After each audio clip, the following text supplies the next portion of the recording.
एक पहलू आपका ये है कि हर नागरिक के द्वारा पॉलिटी क्यों पढ़ा जाए। तो सर ने 2 क्वेश्चन पूछे हैं, तो इन दोनों क्वेश्चन को मैं मिला के आपको आंसर करती हूँ। जैसे कि आपने सर के एप्लीकेशन में भी देखा होगा कि सबसे पहले कॉन्स्टिट्यूशंस की वीडियोस हैं। दूसरा उन्होंने मतलब स्पेसिफिकली आपने देखा होगा कि और सब्जेक्ट्स के मास्टर वीडियो हैं, लेकिन जो कॉन्स्टिट्यूशन के हैं उनको कुछ घंटों में कंप्लीट करवाया हुआ उन्होंने। तो आप देखेंगे कि कॉन्स्टिट्यूशन पे उनका शुरू से ही एम्फेसिस रहा है, क्योंकि ये एक बहुत ही मस्ट थिंग है कि कॉन्स्टिट्यूशन की समझ आपकी बहुत अच्छी होनी चाहिए, तभी आप अपने जीएस के पेपर हैं और अपना आसपास का करंट सिनेरियो है उसको समझ पाएंगे। देखिए, आपको एक एग्जांपल से मैं आपको बताती हूँ कि इस कंप्लीट क्वेश्चन का इस दोनों पहलुओं से हम किस तरह से इसको आंसर कर सकते हैं कि एक कॉमन मैन को भी कॉन्स्टिट्यूशन क्यों पढ़ना चाहिए और एक जो एस्पिरेंट है उसको सबसे पहले कॉन्स्टिट्यूशन क्यों पढ़ना चाहिए। तो देखिए, जैसे कि एक समझ लीजिए कोई भी घटना हुई आपके आसपास, दिन प्रतिदिन हर तरह के मुद्दे चलते रहते हैं अपने आसपास। तो जैसे कोई भी घटना हुई, जैसे कि समझ लीजिए को जैसे सीमा हैदर का मामला अभी हमारे सामने आया है, तो कोई भी मुद्दा हमारे आसपास जो रहेगा वो कहीं ना कहीं कॉन्स्टिट्यूशन से जुड़ा हुआ होता है। तो एक तो कॉमन मैन ऐसा पर्सन होगा जिसने कॉन्स्टिट्यूशन नहीं पढ़ा है, वो उसको समझेगा, और एक जिसने पढ़ा है बाकायदा, जिसको नॉलेज है, जिसको नागरिकता के बारे में पता है कि नागरिकता का चैप्टर क्या है, ये सब जिनको पता होता है, एक तो वो समझेगा और एक वो समझेगा जिसने कॉन्स्टिट्यूशन नहीं पढ़ा है। ऐसे ही जब एस्पिरेंट की बात लेते हैं, एक एस्पिरेंट है जिसको कॉन्स्टिट्यूशन की बहुत वास्ट नॉलेज है कि वो कनेक्ट कर सकता है मुद्दों को, और एक ऐसा एस्पिरेंट है जिसने सिर्फ बेयर एक्ट उठाया, पढ़ लिया, एक वो उसको कनेक्ट करेगा।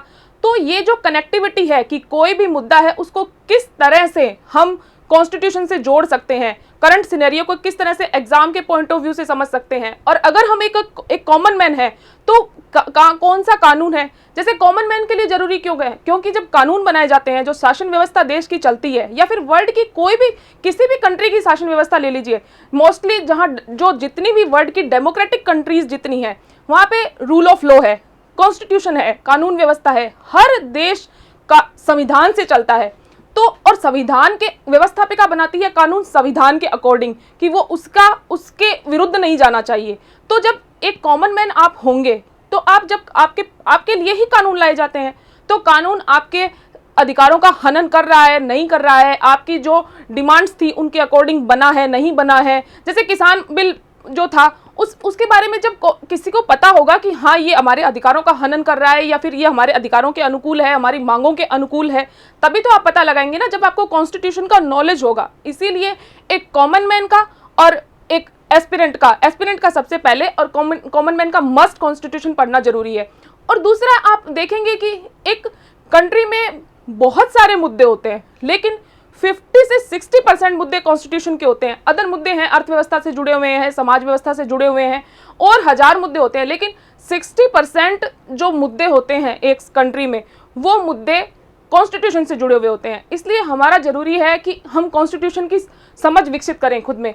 और जो करंट अफेयर्स जो है ना, उसको विदाउट पॉलिटी पढ़े आप समझ ही नहीं सकते, क्योंकि जितना करंट अफेयर्स आप चाहे आज का मतलब करंट न्यूज़पेपर आप उठा के देखेंगे, तब भी आपको पता चल जाएगा कि जो करंट अफेयर्स है, अगर आपको पॉलिटी का नॉलेज नहीं है, आप पढ़ लेंगे उसको, बस ठीक है, न्यूज़ पढ़ ली, वो उस तरह से अगर आप पॉलिटी की नॉलेज के साथ जब आप उसको पढ़ेंगे, तो जब आप उसको जैसा समझ पाएंगे, वैसा आप विदाउट पॉलिटी नॉलेज आप उसको नहीं समझ पाएंगे। इसलिए करंट अफेयर्स को समझने के लिए, कॉमन मैन के लिए, और करंट अफेयर्स को अपने सिलेबस से जोड़ के कॉन्स्टिट्यूशन को कनेक्ट करने के लिए एक एस्पिरेंट का सबसे पहले कॉन्स्टिट्यूशन पढ़ना बहुत ही जरूरी है। हाँ, तो यहाँ पर देखिए, एक विषय के तौर पे आपको भारतीय राज्य व्यवस्था इसलिए पढ़नी चाहिए क्योंकि जो हमारे न्यूज़पेपर होते हैं, जो करंट अफेयर्स होती है, दिन प्रतिदिन की घटनाएं होती हैं, वो सारी घटनाओं में राज्य व्यवस्था ही छाई होती है।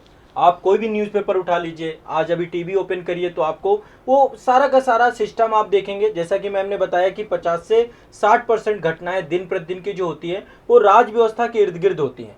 तो यदि इसको आप सबसे लास्ट में यदि पढ़ेंगे तो फिर निश्चित तौर पे आप सभी के लिए ये सबसे ज़्यादा अहितकारी हो जाएगा।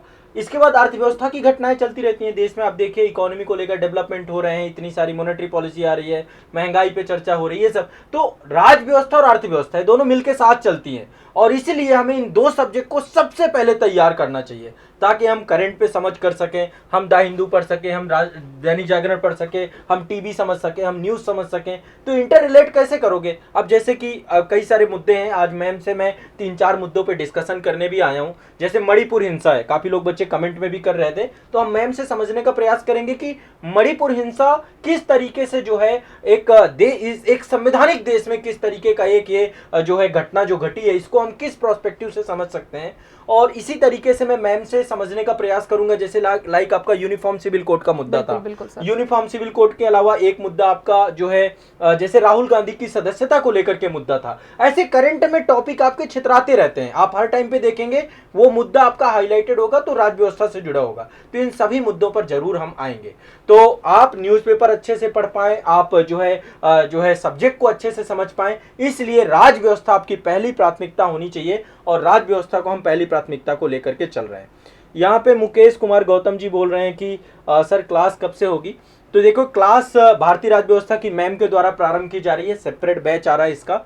और ये बैच आपका जो है आज़ाद IAS एकेडमी के ऑफिशियल ऐप में और हमारे जो अन्य एप्लीकेशन है वहाँ पर भी है। आज़ाद IAS एकेडमी के ऑफिशियल ऐप पे बैच आ चुका है आप सभी का, और आप सभी लोग बैच से जुड़ सकते हैं। बैच की क्लासेस जो हम शुरू करने जा रहे हैं वो शुरू करने जा रहे हैं 16 अगस्त से। 15 अगस्त आप सभी का राष्ट्रीय पर्व है और हम चाहते हैं कि 15 अगस्त के जस्ट अगले दिन हम अपनी क्लासेस शुरू कर दें। 15 अगस्त को जरूर मैम से मैं आग्रह करूंगा कि 15 अगस्त को थोड़ी सी एक छोटी सी स्पीच बच्चों को, कॉन्स्टिट्यूशन, चूंकि देखिए देश की आज़ादी के 75 वर्ष पिछले साल पूरे हो गए, अब हम अमृतकाल में चल रहे हैं और ऐसे में संविधान की क्लासेस आजाद ग्रुप संस्थान के द्वारा प्रारंभ होना, ये भी अपने आप में एक बहुत बड़े व्यापक दृष्टिकोण को लेकर के रहेंगी। तो 16 अगस्त से आपकी क्लासेस स्टार्ट हो जाएंगी। 16 अगस्त को आपकी पहली क्लास होगी और जो है टाइमिंग हमने रखी है प्रातः की, सुबह जो है। तो यहाँ पर एक मैं मैम से प्रश्न जो है यहाँ पे जुड़ता है कि भारतीय राज्य व्यवस्था को लेकर के अभी तक बहुत सारी क्लासेस बच्चे करते हैं, बुक से पढ़ते हैं, है ना, और कई सारे संस्थानों से जुड़ के पढ़ते हैं। यदि बच्चे इस बैच से जुड़ते हैं तो इस बैच में खास क्या होने वाला है, इस बैच में ऐसा क्या होगा जो अलग होगा, है ना, क्या रोचकता होगी, किस तरीके से आप संविधान को इसमें रिलेट करके पढ़ाएंगी। क्योंकि देखिए यूपीएससी की डिमांड है, स्टेट पीसीएस की अपनी डिमांड है और साथ में जुडिशरी एग्जाम है उनकी भी अपनी डिमांड है। तो एक बार मैं ये समझना चाहता हूँ आपसे कि इस बैच में बच्चे जुड़े क्यों, आखिरकार इसमें उनको क्या खास मिलने वाला है और इंडियन कॉन्स्टिट्यूशन को लेकर आपका क्या नजरिया है, आप किस तरीके से भारतीय संविधान को देखती हैं। क्योंकि बच्चे सिर्फ रट रहे हैं चीजों को, है ना, उनके दिमाग में सिर्फ एक ही चीज चल रही कि कैसे न कैसे करके चीजों को रट लिया जाए। तो कैसे संविधान को कहानी के तर्ज पे आप बताएं, उस जो है मैं एक बार समझना चाहता हूँ। देखिए, आप सब लोगों ने कॉन्स्टिट्यूशन पढ़ा है, बहुत बार कॉन्स्टिट्यूशन पढ़ा है, बैच ज्वाइन कर लिया, यहाँ से भी पढ़ा है, अदर से भी पढ़ा है। सर ने हालांकि बहुत अच्छा कॉन्स्टिट्यूशन आप सबको पढ़ाया है, लेकिन जनरली कॉन्स्टिट्यूशन के साथ में एक मुद्दा रहता है जो शुरुआती दौर में जब मैंने पढ़ना शुरू किया था, जो मेरे साथ भी हुआ था, कि जब हम जैसे कॉन्स्टिट्यूशन का बैच हमने ज्वाइन कर लिया और कॉन्स्टिट्यूशन बाकायदा टीचर्स पढ़ाते हैं, बाकायदा आपको पीडीएफ अवेलेबल भी करवाते हैं, पीडीएफ में विद पीडीएफ पढ़ाते हैं, वर्ड टू वर्ड पढ़ाते हैं और कॉमा, पूर्ण विराम, सब कुछ की इंपॉर्टेंस आपको बताई जाती है और पूरा किताब बंद करके, और आपने भी बैच अटेंड किया और किताब बंद करके रख दिया। और एग्जाम में जब मेंस की बारी आती है या फिर प्रिलिमिनरी से पहले एक बहुत बोझ जैसा कॉन्स्टिट्यूशन सबको लगता है कि इतना मोटा, एक तो इतना वास्ट सिलेबस है और फिर अपने जो एग्जाम के पॉइंट ऑफ व्यू से तो बहुत ही इसका दायरा बड़ा हो गया है। तो इसलिए हम कॉन्स्टिट्यूशन को इस तरह से नहीं पढ़ेंगे। ठीक है, हालांकि हम बाकायदा पीडीएफ आपको दिया जाएगा और वर्ड टू वर्ड पढ़ाया जाएगा, लेकिन एक बात सोचिए, 2 साल 11 माह 18 दिन, 3 साल में सिर्फ 12 दिन कम, जब इतना बड़ा कॉन्स्टिट्यूशन बना होगा तो कितने मुद्दे आए होंगे, कितनी कहानियां रही होगी, हर अनुच्छेद की कहानी, कॉन्स्टिट्यूशनल असेंबली की डिबेट हुई होगी प्रॉपर, इतनी डिबेट्स हुई होंगी, कितनी रोचक कहानियां रही होंगी। क्योंकि एक बात बताइए, एक छोटी सी चीज भी हम जब बनाते हैं तो उसमें भी हमारी यादें होती है, उसके साथ में हमारी कहानियां जुड़ी होती है कि उसमें ऐसा हुआ था, ऐसा हुआ था। तो सोचिए जब इतना बड़ा एक्ट जब डेवलप हुआ तो उसकी कितनी कहानियां रही होंगी, हर अनुच्छेद की कहानी है, पूरी संविधान सभा की इतनी सारी कहानियां हैं और हर अनुच्छेद की कहानी है, हर अनुसूची की। और आज 75 ईयर्स में इतने सारे 105 अमेंडमेंट्स हो चुके हैं और हर अमेंडमेंट की कहानी है, किस अमेंडमेंट की क्यों जरूरत पड़ी।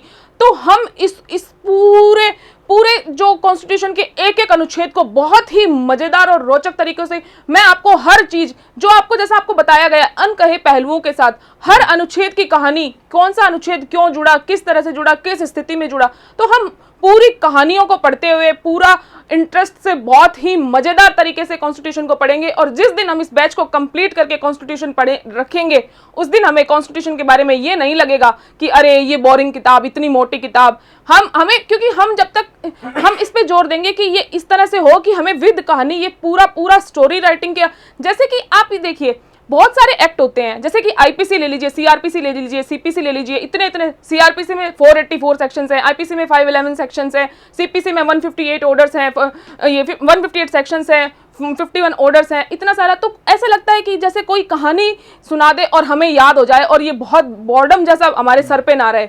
उसी तरह से मतलब कॉन्स्टिट्यूशन भी तो एक एक्ट ही है, लेकिन ये एक बहुत आधारभूत पुस्तक है, तो इसको एक बहुत वैसे ही बहुत बड़ा बना दिया जाता है और एक्चुअल में ये है भी, इसका सिलेबस बहुत बड़ा। तो इसलिए हम इसको एक पूरा कहानियों के साथ मजेदार बना के बहुत ही इंटरेस्टिंग तरीके से हम इसको पढ़ेंगे और आप जिस दिन इसको कंप्लीट करेंगे उस दिन आपका सबका ये सब सब्जेक्ट में से फेवरेट सब्जेक्ट बन के निकलेगा। तो देखिए, जैसा कि मैम ने बताया कि ये अनकहे पहलुओं के साथ है, तो निश्चित तौर पे देखिए इतना लंबा संविधान, एक एक आर्टिकल, और संविधान सभा में किस तरीके से जितने भी मेंबर्स थे सबने डिबेट की होगी, चर्चा की होगी। तो मैं स्वयं जो है इस मुद्दे पे कई बार मैम से डिस्कशन होता है जब कॉन्स्टिट्यूशन को लेकर के, तो बहुत सारी कहानी और बातें मैम भी बताती हैं कि अच्छा इसके पीछे का ये बैकग्राउंड था। और कई सारे मुद्दे ऐसे होते हैं, कॉन्स्टिट्यूशनल असेंबली की डिबेट जो है वो आमतौर पे नहीं रहती। तो देखो संविधान तो यहाँ पे पढ़ाया ही जाएगा, मतलब संविधान तो पूरा पढ़ाएंगे हम, बिल्कुल, है ना, लेकिन संविधान के साथ साथ उसको रोचक कैसे बनाया जाए, उसको आपके लिए आसान कैसे बनाया जाए, उसमें आपको तो वो जो इनपुट्स है ना वो इसमें चार चांद लगा देंगे। क्योंकि मतलब संविधान क्या एक समसामयिक प्रकृति का सब्जेक्ट है कि जो कि वक्त के साथ बहुत चेंज होता रहता है। उसके पहलू, जैसे कि ये एक ऐसा सब्जेक्ट है जिसके दो पहलू हैं, एक सैद्धांतिक पहलू है और एक व्यवहारिक पहलू है। तो दिक्कत पता है यही आती है कि जनरली जब हम पढ़ते हैं हमें ये बोरिंग तब लगता है, हमें ये बहुत एक ऐसा लगता है कि हाँ इसको भी पढ़ना है, लास्ट में जाते जाते सब कंप्लीट हो गया सिलेबस, लेकिन लास्ट में जाते जाते ऐसा लगता है कि अरे कॉन्स्टिट्यूशन भी पढ़ना है। तो इसमें ये क्या है, क्योंकि हम सिर्फ सैद्धांतिक पॉइंट ऑफ व्यू से इसको पढ़ाया जाता है, इसको व्यवहारिक जो पहलू है इससे कनेक्ट करके कॉन्स्टिट्यूशन नहीं पढ़ाया जाता है। तो हम कोशिश करेंगे कि इसको कि जो आजकल जैसे कि आप देख रहे हैं कि यूपीएससी के प्रश्न पूछने की प्रकृति जो है पिछले 5 सालों से लगभग 2018 के बाद में काफ़ी बदल गई है। लीगल सेगमेंट्स पूछे जाते हैं, संवैधानिक शब्दावलियां पूछी जाती है। तो जिस तरह से तो अपना जो ये इस बैच का जो कंप्लीट स्टडी सिस्टम जो रहेगा वो पूरा कंप्लीट करंट सिनेरियो से जुड़ा हुआ रहेगा और इसके सैद्धांतिक पक्ष के साथ साथ में हम इसको व्यवहारिक पक्ष से जोड़ के पढ़ेंगे। सैद्धांतिक पक्ष को तो देखिए ऐसा नहीं है कि हम पढ़ेंगे ही नहीं, हमें विद पूरा अनुच्छेद एक एक अनुच्छेद के साथ में, अनुसूची के साथ में, अमेंडमेंट्स के साथ में पढ़ना है, क्योंकि ये फंडामेंटल्स हैं, इनके बिना आप व्यवहारिक पक्ष समझ ही नहीं पाएंगे। इसलिए व्यवहारिक पक्ष में इसके व्यवहारिक पक्ष में हम जैसे लैंडमार्क जजमेंट्स जो भी आ रहे हैं, शासन व्यवस्था में क्या चल रहा है, कौन सा कानून है, उनकी प्रासंगिकता कैसी है, ये सब हम पढ़ेंगे। इसलिए इसको हम कंप्लीट इस तरह से पढ़ेंगे कि ये हमें इसका सैद्धांतिक पॉइंट ऑफ व्यू और इसका व्यवहारिक पक्ष दोनों हमें बहुत अच्छे से समझ में आए और हम इसको इम्प्लीमेंट कर सकें। हाँ, तो देखिए संविधान की जो हमारी आज़ादी की 75 वर्ष की यात्रा हो गई, संविधान लगभग 73 वर्ष हो चुके हैं आपके, क्योंकि 1950 में लागू हुआ था। तो समय समय पर विधायिका और न्यायपालिका के बीच में बहुत सारे मुद्दे हुए हैं संविधान को लेकर के, क्योंकि चीजें चूंकि जो संविधान निर्माताओं ने तब बनाया उस समय के साथ उनका निर्वचन होना बहुत जरूरी था, इंटरप्रिटेशन होना बहुत जरूरी था, और ये काम बहुत बाखूबी हमारी न्यायपालिका ने किया। तो बहुत सारे लैंडमार्क जजमेंट हैं और उन जजमेंट की जो कहानी है जब तक आप उसे नहीं समझेंगे, चाहे वो बेरूबारी केस हो, चाहे वो शंकरी प्रसाद का केस हो, चाहे सज्जनवाद हो, सज्जन सिंह का वाद हो, या फिर आपका गोलकनाथ का मुद्दा हो, या केशवानंद भारती का लैंडमार्क जजमेंट हो, ऐसे करके कितने सारे जजमेंट हैं, चाहे वो आरक्षण के टाइम पीरियड पे इतने सारे इंदिरा साहनी केस, या तो जो हर एक केस, हर एक वाद के पीछे की कहानी क्या है, उसके पीछे क्या चीजें हैं, ये मैम आपको बाखूबी स्टोरी के साथ, उनके फैक्ट के साथ, संविधान के साथ जोड़ के साथ, और एक एक स्टोरी में आप देखोगे लगभग 3-3, 4-4, 10-10 आर्टिकल्स आपके उससे जुड़ जाएंगे, कनेक्ट हो जाएंगे। तो जब इस तरीके से आप संविधान पढ़ेंगे तो निश्चित तौर पे भूलना आपके लिए मुश्किल हो जाएगा। ठीक है, तो संविधान का व्यवहारिक पक्ष ये सबसे महत्वपूर्ण सेगमेंट लेकर के यहाँ पे चला जाएगा। चाहे वो सुप्रीम कोर्ट के जजमेंट हो और चाहे वो जो भी चीजें हो, है ना। तो तो संविधान के अंतर्गत ये आपका सेशन जो है आपका 16 तारीख से प्रारंभ हो रहा है और मैम बाखूबी जो है इस जिम्मेदारी को निभाएंगी और ये आपको जो है क्लासेस के साथ लगेगा। और हमारा प्रयास यही है कि आप प्रतिदिन ऊर्जान्वित होकर के निकलें। जैसे ही क्लास आपकी कंप्लीट हो आपको लगे यार कुछ नया सीखने को मिला है, नया जानने को मिला है, वही नहीं जो लक्ष्मीकांत में रटा रटाया लिखा हुआ है ना, जो उसमें ठीक है एग्जाम व्यू पॉइंट से वो किताब आपको लेनी है, पढ़नी भी है। हम साथ में बेयर एक्ट भी आपको सजेस्ट करेंगे, बेयर एक्ट की पीडीएफ भी आपको बैच में अवेलेबल कराएंगे। लेकिन आप कुछ नया सीखें तब कुछ उसका आनंद अलग है ना। जब कुछ नई कहानी समझें, नया उसके पीछे की पृष्ठभूमि समझें। और मैम जो है मैं मैम से ये चीज पे रिक्वेस्ट करूंगा कि सुप्रीम कोर्ट के जजमेंट पे एक प्रॉपर जो है एक सीरीज बने प्रॉपर। बिल्कुल सर, और बिल्कुल बनाई क्योंकि जाएगी। जजमेंट भी सारे के सारे आपके इंटरलिंक होते हैं, बिल्कुल है ना। सर, जब हम शुरू से एक एक शंकरी प्रसाद पढ़ेंगे, फिर जाकर के हम बेरूबारी पढ़ते हैं, सज्जन सिंह वाद पढ़ते हैं, गोलकनाथ पढ़ते हैं, तब जाके केशवानंद भारती हमें एक इंटरलिंक हो पाता है। तो वो चीजों को हम इस तरीके से जोड़ते हुए पूरे केसेस को एक सीरीज बनाई जाए। और इसमें जो है जो बच्चे यूपीएससी के हैं उनको तो मजा आने ही वाला है। यूपीएससी के साथ साथ स्टेट पीसीएस वाले बच्चों को तो कोई दिक्कत ही नहीं, उनका 1 to 1 इस बैच में जो सीखने को मिलेगा। और यूपीएससी वाले बच्चों के लिए एक नई चीज जो हम अभी पिछले पेपर हम देख ही रहे थे, 2018 से जो नए चेंजेस हमने देखे कि 2018 के बाद से यूपीएससी में क्या होता है कि उसको थोड़ा सा व्यवहारिक पक्ष में जो है उसको लीगल सेगमेंट से जोड़ करके देख रहे हैं। जैसे पुलिस कस्टडी से क्वेश्चन पूछ लिया, जुडिशियल कस्टडी से आ गया, कई बार आर्म्स एक्ट आ जाता, कई सारे एक्ट अधिनियम पूछ लेता है, एविडेंस एक्ट से क्वेश्चन पूछ लिया। तो मैं मैम से ये भी रिक्वेस्ट कर रहा हूँ कि आप जो है इस बार जो संविधान पढ़ाइए उसमें इन पहलुओं को भी साथ में जोड़ करके देखिए। बच्चों को कुछ केस स्टडी ऐसी बताइए जो आईपीसी से जुड़ी हैं, सीआरपीसी से जुड़ी हुई हैं, सीपीसी से जुड़ी हुई हैं, इन चीजों को लेकर के भी चलिए। अभी जल्दी आप लोग के कमेंट लेने वाले हैं, तब तक प्रतीक्षा कर लीजिए। एक अंतिम क्वेश्चन और है मैम आपसे, जैसे कि आपने 2 चीजें बताई कि बैच में हम कुछ इंटरेस्टिंग बनाने जा रहे हैं।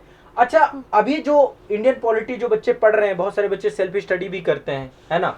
और जो है कुछ लोगों ने नोट्स बना रखे हैं, संस्थान से ऑलरेडी जुड़े हुए थे, क्लासेस की हैं, और अभी जो जुड़ेंगे बच्चे इंडियन पॉलिटी की क्लास में और उसको अच्छे से पढ़ेंगे, तो भारत का संविधान को हम पढ़ें कैसे, मतलब इसको पढ़ने की सही तरीका क्या होना चाहिए, इंडियन कॉन्स्टिट्यूशन हमें याद भी हो जाए, और कैसे हम अपने पाठ्यक्रम के सिलेबस को भी कंप्लीट कर लें, क्योंकि सिलेबस का दायरा बहुत बड़ा है, इतने सारे आर्टिकल्स हैं, इतने सारे अमेंडमेंट हैं, इतनी सारी अनुसूचियां हैं, है ना।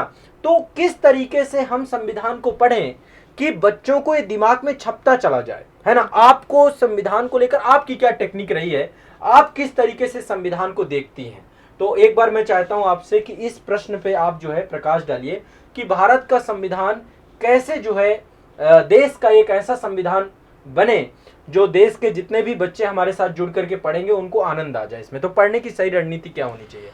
देखिए, आप सब कॉन्स्टिट्यूशन पढ़ रहे हैं और कॉन्स्टिट्यूशन का जो बेसिक है कि 395 आर्टिकल्स हैं और 12 अनुसूचियां हैं और अभी तक 105 अमेंडमेंट हो चुके हैं। ये तो कॉन्स्टिट्यूशन का सिलेबस है जो है, लेकिन आपके सिलेबस के अदर पॉइंट ऑफ व्यू से उसके यूपीएससी के, पीसीएस के, जुडिशरी में क्वेश्चन पूछने के जो तरीका यूपीएससी का है, पीसीएस का है और जुडिशरी का है, उसने संविधान के पाठ्यक्रम को बहुत ही व्यापक दायरा दे दिया है। क्योंकि आप देखेंगे कि जनरल जो पहले जो पैटर्न था कि डायरेक्ट आर्टिकल से क्वेश्चन पूछे जा रहे हैं या फिर कुछ आर्टिकल्स को कनेक्ट करके क्वेश्चन पूछे जा रहे हैं या उनके मर्म को लेके कि भाई इसको क्यों बनाया गया, इस सब चीजों से लेके क्वेश्चन लेकिन अभी इस समय जैसे शब्दावली से बहुत सारे क्वेश्चन आ रहे हैं, बिल्कुल, है ना। जो बेसिक कॉन्सेप्ट है संविधान के उससे क्वेश्चन आ रहे हैं, और साथ में अब मल्टीपल चॉइस क्वेश्चन में 4 स्टेटमेंट दे रहा है और बच्चे उसमें कंफ्यूज्ड हैं, तो बहुत डीप आ रहा है, और खासकर करंट अफेयर्स, है ना। बिल्कुल। तो इसको लेकर के एक बार थोड़ा सा आप बताएं कि जैसे लाइक करंट अफेयर्स में अभी कुछ घटनाएं चल रही हैं, जैसे लाइक मणिपुर हिंसा चल रही है। बिल्कुल। और मणिपुर हिंसा मैं चाहता हूं कि एक बार इसमें आप प्रकाश डालिए कि यदि एक बच्चा जो है एस्पिरेंट पढ़ता है उसको किस नजरिए से इसको देखने की जरूरत है, क्योंकि ये तो बहुत सेंसिटिव मुद्दा है ना। देश की जो है आंतरिक सुरक्षा का जुड़ा हुआ मुद्दा है, इंसर्जेंसी का मुद्दा है। तो जो कॉन्स्टिट्यूशन की दृष्टिकोण से यदि हम इसको देखकर समझें तो कैसे इसको समझ सकते हैं, कैसे इसको जोड़ सकते हैं, कैसे इंटरलिंक कर सकते हैं। जैसे कि सर बोल रहे हैं कि करंट अफेयर्स ही रहने चाहिए। जैसे कि अभी नोरा फतेही क्या कर रही है, कियारा आडवाणी क्या कर रही है, और सिद्धार्थ मल्होत्रा क्या कर रहा है, ये वाले करंट अफेयर्स अभी थोड़ा सा दूरी रखनी है इनसे, वो उनका पर्सनल मैटर है, उनको उनमें रहने दें। अपने को करंट अफेयर्स हमारे एग्जाम में आने वाला है वो करंट अफेयर्स पढ़ना है। और न्यूज सिर्फ एंटरटेनमेंट के लिए नहीं पढ़ना है, जैसे कि मतलब उसको इस पॉइंट अपनी अंदर जब कोई चाहे आप किसी से भी पढ़ रहे हैं, खुद की सोच को इतना डेवलप करना है कि मैं कुछ भी अगर पढ़ रहा हूँ या पढ़ रही हूँ तो वो उसको एग्जाम में इम्प्लीमेंट कैसे करूँगी। जैसे मैं अभी एक बच्चे का कमेंट पढ़ रही थी कि इन बिहेवियर कैसे लाए नॉलेज को। इन बिहेवियर लाने का यही मतलब है कि जो क्योंकि देखिए पूरा कॉन्स्टिट्यूशन आप देखेंगे कि आपके आसपास इर्द गिर्द मंडराता हुआ नजर आएगा आपको, तो उस करंट सिनेरियो को जब आप कनेक्ट करके पढ़ेंगे वही आपको आपकी समझ को दिखाएगा जब आप मेंस में जाके, क्योंकि आपको क्वेश्चन सीधा करंट अफेयर से कोई उठा के पूछेगा नहीं। जैसे समझ लीजिए सर अभी बोल रहे हैं जैसे मणिपुर हिंसा, जैसे कि हिंसा शब्द ही आप पूरा जैसे हिंसा हो भी रही है कहीं, तो वो हिंसा खुद ही एक कंप्लीट अनकॉन्स्टिट्यूशनल एक्टिविटी है, क्योंकि जिस राष्ट्र के संविधान में अक्षुण्णता, अखंडता, एकता ऐसे शब्द हों प्रस्तावना में ही दिए गए, बिल्कुल, और जहां जरूरत पड़ी अमेंडमेंट करके इवन ऐसे शब्द जोड़े गए हैं, जहां पे इस तरह की हिंसा होना एक बहुत ही मतलब एक बहुत दिल को आघात पहुंचाने वाली चीज है। क्योंकि जैसे कि आप देख रहे हैं मणिपुर हिंसा हो रही है, सांप्रदायिक दंगे हरियाणा में नूह में जैसे जिस तरह से चल रहे हैं, तो इसलिए ये हिंसा तो वैसे तो हिंसा खुद ही एक अनकॉन्स्टिट्यूशनल एक्टिविटी है, लेकिन अगर कोई एक्टिविटी हो भी रही है देश में, तो जैसे कि मणिपुर हिंसा मामला है तो इसमें ये था कि मतई जनजाति को एसटी का दर्जा देने से रिलेटेड ये मामला था। जी। तो इसमें अब जैसे हमने न्यूज पढ़ ली कि हाँ भाई मणिपुर में हिंसा हो रही है, तो ऐसे नहीं पता करना है कि आज क्या हुआ, आज क्या अपडेट आया, आज क्या हो गया, आज कितने लोग मर गए, कितने इससे किसको क्या दिक्कत आ गई। हमें डेली इस तरह से नहीं पढ़ना है, हमें वो मुद्दा उठाना है और उसको कॉन्स्टिट्यूशन से कनेक्ट करना है कि वो कहाँ, उसका कनेक्शन कॉन्स्टिट्यूशन में कहाँ है। जैसे आपने मणिपुर वाला मुद्दा जैसे ही पढ़ा तो आपके दिमाग में डायरेक्ट आना चाहिए 371 मणिपुर को लेके विशेष उपबंध डायरेक्ट आना चाहिए। दूसरा 371 सी में, हाँ। तो ये डायरेक्ट ये मुद्दा आना चाहिए। जनजातीय हिंसा का मुद्दा आना चाहिए कि जनजातीय हिंसा को लेके क्वेश्चन बन सकता है, मणिपुर के लिए विशेष उपबंध है उससे रिलेटेड हमारे क्वेश्चन बन सकता है।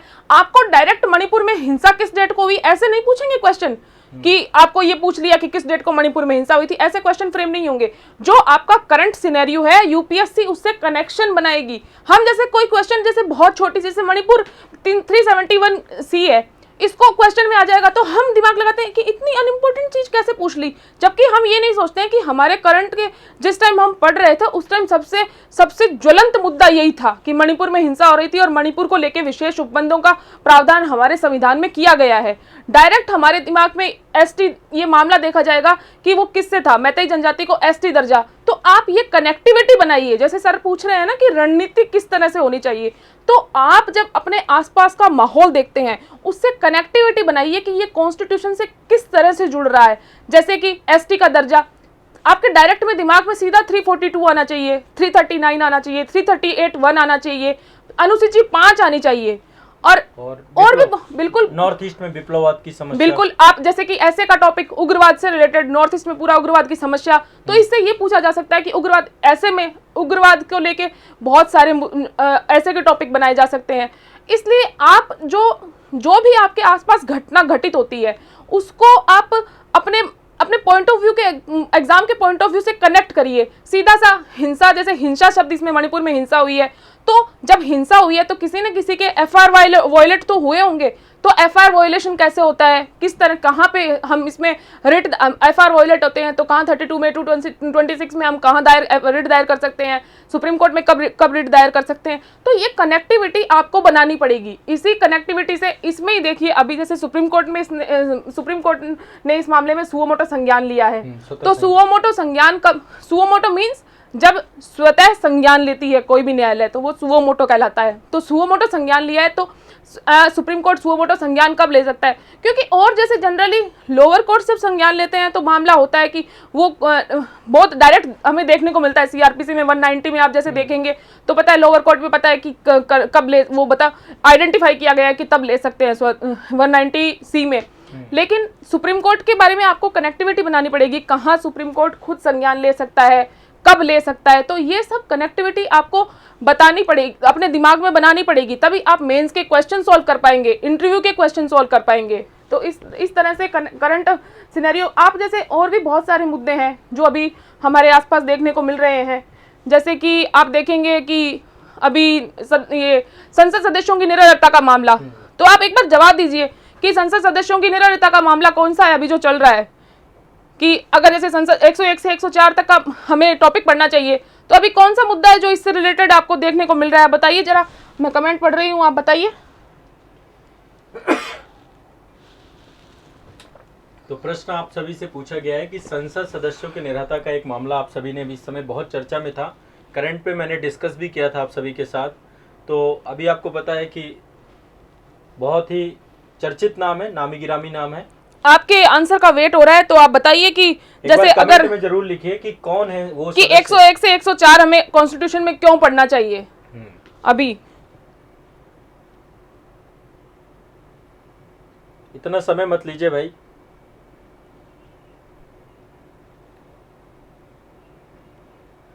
हाँ देखिए, हाँ कुछ बच्चे जवाब दे रहे हैं कि राहुल गांधी की जो राहुल गांधी वाला जो मुद्दा रहा है, राहुल गांधी की सदस्यता को लेकर जो मुद्दा आया, हालांकि अब उनको बहाल कर दिया गया है। तो इसी तरह से अब आपको जोड़ना पड़ेगा, आपके जो आसपास के मुद्दे हैं उनको जोड़ना पड़ेगा कि वो कॉन्स्टिट्यूशन से किस तरह से इंटरलिंक हो पा रहे हैं, तभी आप मेंस क्वालिफाई कर पाएंगे। देखिए, प्री एक गेटवे है सिर्फ, जिसमें से आपको गेटवे पास करना है। असली बिल्डिंग आप बनाएंगे मेंस में और उसकी फिनिशिंग करेंगे इंटरव्यू में। इसलिए हर चीज को अपने आसपास, अपने दिमाग में ये माहौल बना लीजिए कि हमारे आसपास की हर चीज एग्जाम से किस तरह से जुड़ रही है, चाहे वो कॉन्स्टिट्यूशन हो, एनी अदर कोई भी सब्जेक्ट हो। अपने आसपास की हर चीज को अपने एग्जाम से जोड़ना है। किसी बच्चे से भी अगर आप सीख रहे हैं तो भी सीखना है, किसी बड़े से सीखना है, किसी करंट सिनेरियो से सीखना है। हर चीज से अपने एग्जाम को लेके समझना है, अपने दिमाग की सोच को बहुत डाइवर्सिफाइड होके आपको, क्योंकि हम जिस एग्जाम के लिए प्रिपेयर कर रहे हैं, यूपीएससी के लिए, पीसीएस के लिए, जुडिशरी के लिए, इसलिए आपको बहुत एक वास्ट अपनी जो थॉट प्रोसेस बनानी होगी, उसको रखना होगा। जैसे कि आप, अगर आपको मैं और समझाया जाए, जैसे सीमा हैदर का मामला है, बिल्कुल। तो बहुत सारे लोग बस ये इंटरेस्ट ले रहे हैं इसमें कि ये मामला है, कोई विदेशी घुसपैठ हो गई, कोई एक पर्सन आया, एक लव स्टोरी है, लव ट्रायंगल है, और बस वीडियो पे वीडियो। क्योंकि देखो, मीडिया जो हमारे यहाँ पे मीडिया में चीज़ें चलती है ना, वो खबरों में यदि आप पढ़ेंगे तो आप कभी भी यूपीएससी लाइक आपका ब्रेन डेवलप ही नहीं हो पाएगा। क्योंकि वहाँ पे क्या है, सिर्फ न्यूज़ बताई जा रही है आपको, ना तो उसके कॉज बताए जा रहे हैं कि उसके पीछे का कारण क्या है और क्या उसका इम्पैक्ट पड़ेगा, वो भी नहीं बताया जा रहा है। और उससे जुड़े हुए जो मसले हैं वो भी कोई डिस्कस करने को तैयार नहीं है। सिर्फ आपको वो एक रंग पहनाया जा रहा है, उस पर कोई सांप्रदायिकता का रंग पहना रहा है, कोई जो है जहर बो रहा है, कोई जो है शत्रु देश का नागरिक है तो शत्रु देश के खिलाफ बोलने का बहुत अच्छा मौका मिल गया। मुद्दे कुछ हैं, जैसे अब सीमा हैदर के मुद्दे पे कई सारे मामले निकल के आए। जैसे सीमा हैदर के मामले में देखिए, आपको कनेक्ट कर, जैसे आपको कॉन्स्टिट्यूशन से इस मुद्दे को जोड़ना है, तो देखिए इसमें बहुत सारे पॉइंट्स निकल के आएंगे। जैसे एक तो सबसे पहले नागरिकता का ही चैप्टर निकल के आ रहा है, 5 से 11 आपको पूरा कंप्लीट पढ़ना चाहिए। कब आपकी नागरिकता खत्म हो जाएगी, कब आपको नागरिकता मिलेगी, और इवन नागरिकता अधिनियम पढ़ना चाहिए। और राष्ट्रीय सुरक्षा का मुद्दा भी आप इसमें जोड़ के पढ़ सकते हैं, क्योंकि आप इसमें जैसे पढ़ेंगे तो कि राष्ट्रीय सुरक्षा का मुद्दा पढ़ेंगे। और नागरिकता में ये है कि जैसे 5 से 11 नागरिकता का चैप्टर इससे जुड़ता है, तो एक तो ये शत्रु देश की महिला है, दूसरा ये सीमा में घुसपैठ करके आई हैं, तीसरा ये कि कब उन्होंने एक इंडियन पर्सन से शादी कर ली है तो उनको नागरिकता मिलेगी नहीं मिलेगी, उनकी वहां की नागरिकता कैसे समाप्त हो जाएगी, किस तरह से। इसलिए इस तरह से जो जितने भी ये मुद्दे हैं, यूसीसी का मुद्दा आप ले लीजिए, इस तरह से आर्टिकल 44 है, तो ये सब मुद्दे हमारे आसपास होते हैं और हम इन पे एक ऊपरा ऊपरी पढ़ लेते हैं कि हाँ भाई ये मुद्दा चल रहा है, लेकिन उसको हमारे एग्जाम में ये किस तरह आएगा। अब जब भी न्यूज़पेपर पढ़ना है, न्यूज़पेपर में उसको इस तरह से सोचना है कि ये एग्जाम में किस तरह से पूछा जा सकता है, कितना कनेक्ट, कितना रिलेट एग्जामिनर कर सकता है, कितना वो किस तरह से क्वेश्चन डेवलप कर सकता है। क्वेश्चन डेवलपिंग जो थ्योरी होनी चाहिए आपकी, और आंसर। एक बात देखिए, जैसे कि हम जब क्वेश्चन लिख के आते हैं ना, तो हम सोचते हैं कि हमने पेपर बहुत अच्छा किया, लेकिन वो जैसे हम इतना याद करके गए और इतने में से हमें इतना रहा, तो हमें क्या लगता है कि हम बहुत अच्छा लिख के आए, लेकिन आप एक बात सोचिए कि आपने इतना पढ़ा लेकिन एग्जामिनर को तो इतना आता है ना। तो इसलिए आप जब भी क्वेश्चन फ्रेम होने के तरीके को भी आप एग्जामिनर के पॉइंट ऑफ व्यू से आपको समझना पड़ेगा, आंसर लिखने के पॉइंट ऑफ व्यू को भी आपको वही नजरिया अपनाना पड़ेगा कि इसमें एग्जामिनर को मेरे आंसर में क्या चाहिए, वो आपको उस पॉइंट ऑफ व्यू से आपको करंट से जुड़ना पड़ेगा। आपको हर चीज़ आसपास की, अपने सिलेबस की, न्यूज़ की, करंट की, सब की, आपको उस सब कुछ आपको इस तरह से पढ़ना पड़ेगा कि आप ये आइडेंटिफाई कर पाएं कि एग्जामिनर इसमें क्वेश्चन कैसे निकालेगा। इस तरह से जब आप पढ़ेंगे तो आप कॉन्स्टिट्यूशन को बहुत बहुत आसान आप इसको मानने लगेंगे, क्योंकि धीरे धीरे धीरे धीरे वो जब हर आर्टिकल के पीछे आपको एक स्टोरी आप खुद डेवलप कर लेंगे कि जैसे मणिपुर वाला मुद्दा है तो आपने 5 से 11 पढ़ लिया, ऐसे करके आप पूरे कॉन्स्टिट्यूशन के पीछे स्टोरीज एड ऑन कर सकते हैं।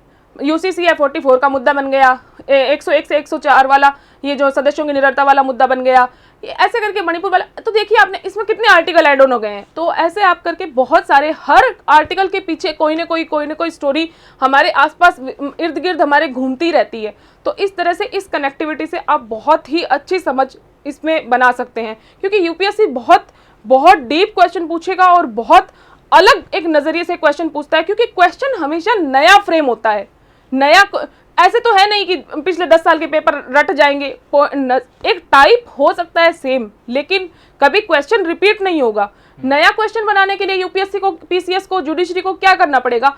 नई चीज से जुड़ना पड़ेगा। नया क्या है? नया संविधान तो बनने से रहा है, नया आर्टिकल तो 395 की जगह 396। अभी तक तो ऐसा नहीं हुआ है कि 390 ए बी सब जुड़ते हैं, लेकिन ऐसा तो है नहीं कि 396 जुड़ा है, 397 जुड़ा है नया। लेकिन उनको नया क्वेश्चन फ्रेम करने के लिए नए मुद्दों से इंटरलिंक करके क्वेश्चन बनाने पड़ेंगे। इसलिए हम चाहेंगे कि हम बिल्कुल करंट से कनेक्ट करके पढ़ें और बहुत ही अच्छी समझ संविधान को लेकर विकसित करें। तो जैसा कि मैम ने बताया कि भारतीय राज्य व्यवस्था यदि आपको पढ़ना है तो थोड़ा सा करंट अफेयर्स के साथ जोड़ करके उसको पढ़ा जाए तो वो बेहतर होगा। ये चीज़ें आप जानते भी हैं, लेकिन एटलीस्ट कई बार आप लोग इसको इग्नोर कर देते हैं। साथ ही जो है देखिए, अब जो ये हमारा बैच होगा इसमें वेयर एक्ट आपके लिए बहुत कंपलसरी एक बुक है। मैं पॉलिटी का वेयर एक्ट जो आपका है, इंडियन पॉलिटी का, और ये वेयर एक्ट इसलिए रहेगा क्योंकि सारे आर्टिकल आपको क्रम से पढ़ाए जाएंगे। बहुत ज़्यादा लिखवाने का जो है मर्म नहीं है कि बहुत ज़्यादा रटवाया जाए, लिखवाया जाए। जोर दिया जाएगा समझाने में, आपके ब्रेन को डेवलप करने में। यदि आपको सोचने की शक्ति आपकी विकसित कर दी जाए, आप किसी विषय पे अच्छा सोच पाएँ, है ना, उस पे आपको जो है तैयार किया जाए। बाकी फैक्ट तथ्य तो सपोर्ट में होते ही हैं। फैक्ट और तथ्य सपोर्ट के लिए होते हैं, ये ध्यान रखिएगा, क्योंकि आप जो भी बात कर रहे हैं उसके पीछे का आधार क्या है, बेस क्या है, ये जरूरी होता है।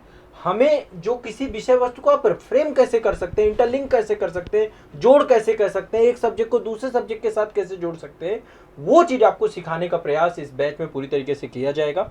अब देखिए, आप लोगों के प्रश्नों की बात है कि आप लोगों के यदि किसी के कोई प्रश्न है तो आप लोग अपने प्रश्न दे सकते हैं, और काफ़ी सारे बच्चे इसमें लगातार कमेंट कर रहे हैं।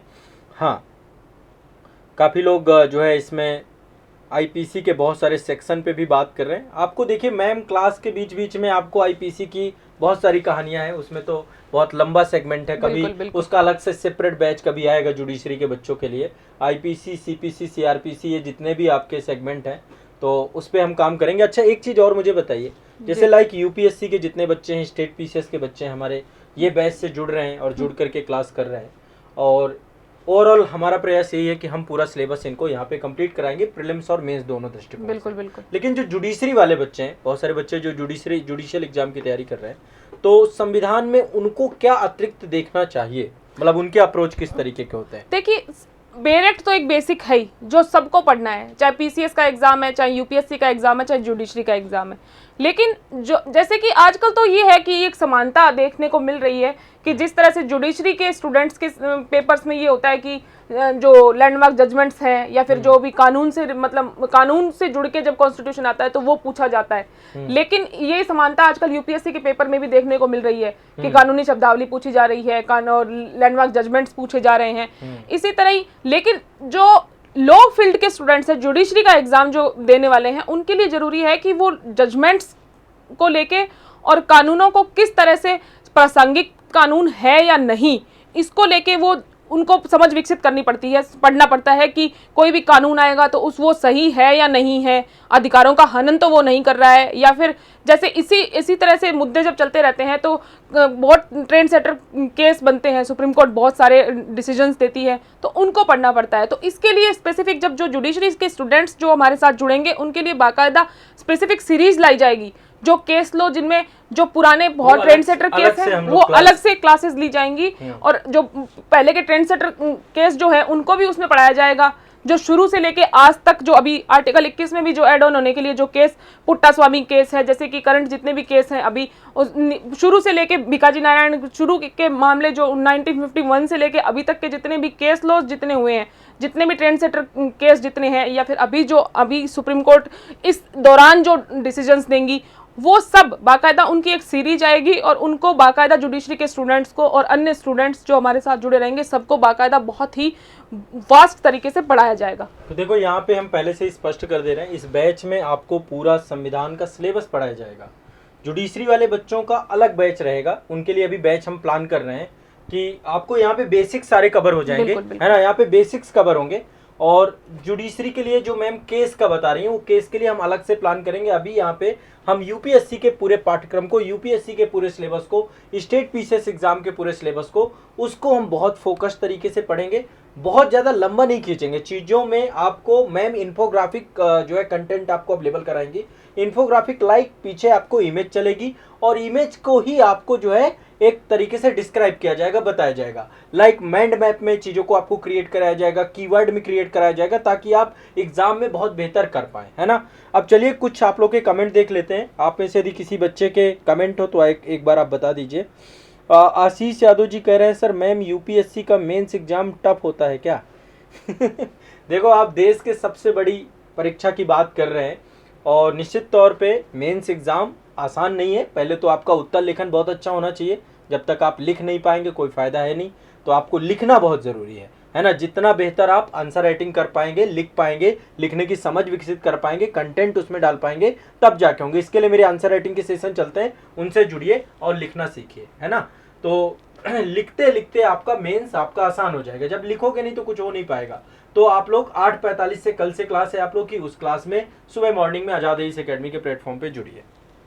हाँ, यहाँ पे एक क्वेश्चन महश्रीबा जी ने बोला कि सर अब लगता है कि शायद पॉलिटी का सारा टॉपिक हमारा कंप्लीट हो जाएगा, एक भी क्वेश्चन गलत नहीं होगा। तो बिल्कुल आप बिल्कुल निश्चिंत रहिए, पूरी ईमानदारी के साथ, पूरे जस्टिस के साथ, पूरे न्याय के साथ आपका ये बैच कंप्लीट होगा। अच्छे से पढ़ाया जाएगा, समय जो भी लगे देखा जाएगा, लेकिन चीज़ों को हम कोशिश यही करेंगे। और 16 तारीख से रेगुलर क्लास हो जाएगी, मंडे टू फ्राइडे, पूरी कोशिश यही रहेगी।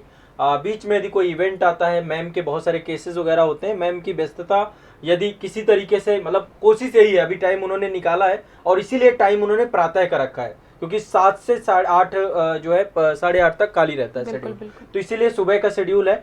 और यदि किसी तरीके की अतिरिक्त व्यस्तता नहीं हुई तो प्रॉपर आपकी क्लास रेगुलर रहेगी, क्लास टाइमली हमारा प्रयास रहेगा, कंप्लीट कराएंगे आपको। और सभी बच्चे जो है इसमें ज़रूर से ज़रूर जुड़ जाएं। और बैच के बारे में जैसा कि मैंने आपको बताया, अभी हमने फ़ीस 500 बच्चों के लिए बहुत कम रखी है और आने वाले समय पे ये फीस आपकी बढ़ जाएगी, तो इसलिए काफ़ी बच्चे जुड़ चुके हैं। लगभग इसमें 100 से 150 बच्चे आ चुके हैं और बाकी बच्चे जितने भी हैं, अभी काफ़ी समय आपके पास है, आप इस बैच में एडमिशन लें और जुड़ के तैयारी करें, ठीक है। अब आपके किसी के कोई क्वेश्चन हो तो बताएं, अन्यथा आप सभी से मुलाकात होगी आने वाले सेशन में। बुक, कुछ बच्चे हैं जो रवि कुमार जी पूछ रहे हैं कि बुक, अभी आप जुड़िए, इसके बाद में हम बहुत तरह से बहुत वास्ट तरीके से कॉन्स्टिट्यूशन पढ़ेंगे, बुक्स भी पढ़ेंगे, बेरेक्ट भी पढ़ेंगे, एक बुक्स नहीं 2-3 बुक्स से पढ़ेंगे। तो इसलिए इस फील्ड की चिंता आप अभी मत करिए, बुक कौन सी है, सब अब बहुत अच्छी तैयारी हम साथ में मिलके करेंगे। बुक की वैसे जरूरत नहीं पड़ेगी, लेकिन फिर भी आपको हम एक बुक बता के चलेंगे, साथ साथ आप उस बुक को भी देखते जाइएगा। और बेयर एक्ट आपका जो है एक नेसेसरी कंटेंट रहेगा, बेयर एक्ट की PDF आपको अवेलेबल कराई जाएगी, जिसमें पूरे आर्टिकल्स और ये सारी चीजें हैं, ठीक है। तो बुक के लिए टेंशन ना लें। महश्रीबा जी का क्वेश्चन है, मैम हम आपके साथ जुड़े हुए हैं, पॉलिटी का अलग विजन डेवलप करेंगे। Thank you ma'am. Thank you so much. तो बिल्कुल हम आपकी उम्मीदों पे पूरे खरा उतरने का प्रयास रहेगा। और अब सेशन को हम लोग अब समाप्त करेंगे।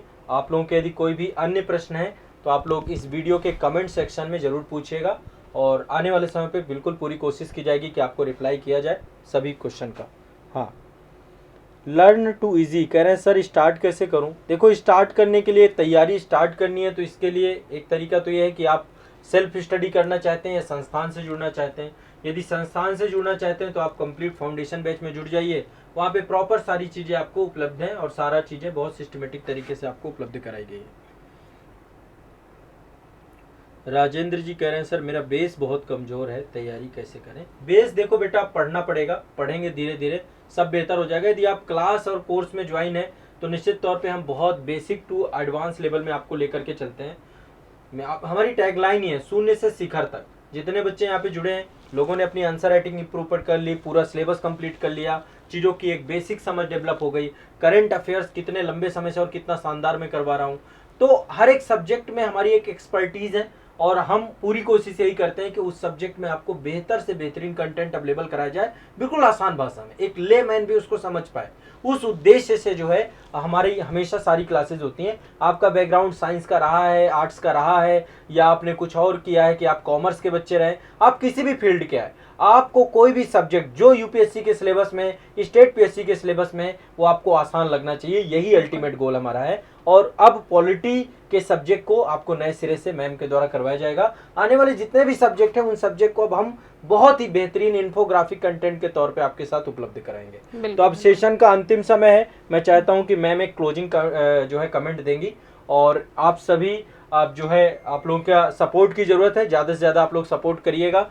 मैम आपके साथ जुड़ेंगे और मैम से एक मैं आप लोगों की तरफ से गुजारिश और करता हूँ, यदि करंट अफेयर्स का कोई टॉपिक आता है जो संविधान से जुड़ा हुआ है तो मैं चाहता हूं कि एक उसका जो है प्रॉपर लेक्चर आपका जो है, यदि समय मिले तो उसको आप लेक्चर जो है बच्चों तक पहुंचाएंगी। देखिए कि करंट अफेयर्स के मुद्दे मोस्ट ऑफ, जैसे मैंने बताया कि जुड़े ही रहते हैं कॉन्स्टिट्यूशन से। तो कॉन्स्टिट्यूशन से जितना भी जो कनेक्टिविटी वाले मुद्दे होंगे उनको हम बाकायदा स्पेसिफिक अलग क्लास से, ऐसे नहीं है कि हमारी बैच की जो रेगुलर सिलेबस की क्लास चल रही है उनमें नहीं, हम बाकायदा अलग से क्लास बाकायदा लेंगे और बहुत अच्छे से डिस्कस करेंगे, उनको कनेक्ट करेंगे और बहुत ही एक इंटरेस्टिंग तरीके से हम कॉन्स्टिट्यूशन को पढ़ेंगे। ऐसे नहीं वो जो बॉर्डम वाली जो एक इमेज जो कॉन्स्टिट्यूशन की है वो अब हम खत्म कर देंगे, साथ में बल्कि इसको इसकी मज़ेदार कहानियों के साथ में, इसके हर अनुच्छेद की, अनुसूची की हर कहानी के साथ में हम कॉन्स्टिट्यूशन पढ़ेंगे और बहुत ही एक अच्छा सब्जेक्ट बना के हम इसको कंप्लीट करेंगे, इसका सिलेबस। हाँ, तो काफी बच्चे आपको शुक्रिया अदा कर रहे हैं। बिल्कुल बिल्कुल, थैंक यू सो मच। तो सभी का बहुत बहुत शुक्रिया, धन्यवाद। और जो बच्चे बैच की क्वेरी चाह रहे हैं कि बैच में कैसे जुड़े, तो आप लोगों को ऐप डाउनलोड करना है। हमारा आज़ाद आईएएस एकेडमी का ऑफिशियल ऐप है, गूगल प्ले स्टोर पे मिल जाएगा। सर्च करेंगे आज़ाद आईएएस एकेडमी, वहाँ पर आपको बैच मिल जाएगा कोर्स वाले सेक्शन पे। यही थंबनेल लगा हुआ है, भारतीय राज्य व्यवस्था, ठीक है। तो इसी बैच से आपको जुड़ना है, नया बैच है। यहाँ पे लाइव बैच होगा ये 2023-24 के लिए, लाइव प्लस कुछ क्लासेस रिकॉर्डेड मिलेंगी, कुछ क्लासेस आपको मैम जो है मैम के साथ साथ मैं भी कुछ गेस्ट लेक्चर वहाँ पे लूँगा उस बैच में। तो एक कंबाइंड बहुत कंप्लीट बैच आपका ये मिलने वाला है। तो चलिए आप सभी लोग जुड़िए उस बैच में और आप सभी से मुलाकात अब होती रहेगी। और एक बार फिर से मैम का हम बहुत बहुत शुक्रिया अदा करते हैं और बहुत बहुत शुक्रिया, धन्यवाद।